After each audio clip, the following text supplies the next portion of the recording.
Pasok po sa quarterfinals ng 2026 Asian Beach Games ang Gilas Women's at Men's 3x3 teams. Tinalo po ng Gilas Women ang Kyrgyzstan 21-15 para ma-sweep ang Group C. Wala po naman talo sa tatlong laro sa group stage ang Pilipinas pero hindi naging madali ang laro dahil maaga nga pong nalamangan ang mga Pinay. Sa tulong po na mas mahigpit na depensa, nagawa nilang makabalik sa laro at kalaunan nga po ay nagawa o naagaw ang panalo. Natalo ho naman sa Iran ang Gilas Men 21-14. Sa kabila niyan, sila pa rin po ang may pinakamagandang record sa Group A sa likod po ng 2 wins and 1 loss. Kapantay nila ng record ang Iran at China pero lamang po sa accumulated points ang Pilipinas.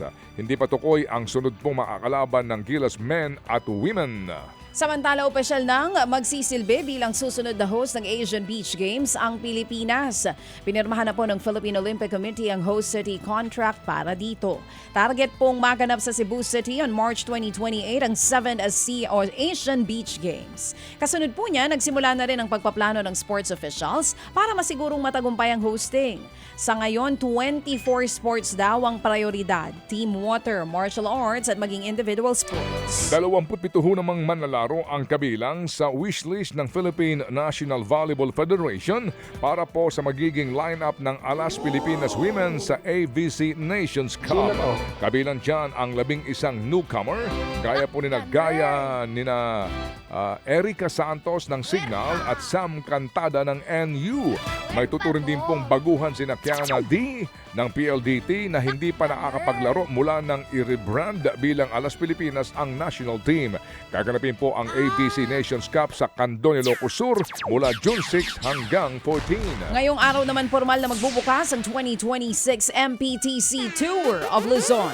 Gaganapin po ang opening ceremony mamayang tanghali sa Casobe Beach Resort. Diyan po yan sa Calatagan sa Batangas. 13 teams, 6 na foreign at 7 mga Pinoy ang maglalaban-laban sa 14 stages. Aabot po sa 12 million pesos ang kabuang halaga ng prize pool. Pinakamalaki po yan sa kasaysayan ng event. Tatagos po mula sa 13 probinsya ang karera mula Calatagan hanggang sa Baguio City sa Mayo 13. Naku po, pagkatindi ng init. Kaya good luck sa inyong lahat. Good luck. Mga kapatid, para sa iba pang mga balita at impormasyon, sundan niyo po kami sa X, Instagram, Facebook at syempre sa TikTok, True Network PH. Mag-subscribe din po kayo sa aming YouTube channel, True Network. May website din po tayo, truenetwork.ph, at pwede nyo rin po kaming mapanood sa Channel 19 ang aming True FM TV. Lagi pa rin makinig sa radyo dito po sa 105.9 True FM dahil dito, lagi po sa'yo, kapatid. Ito tayo sa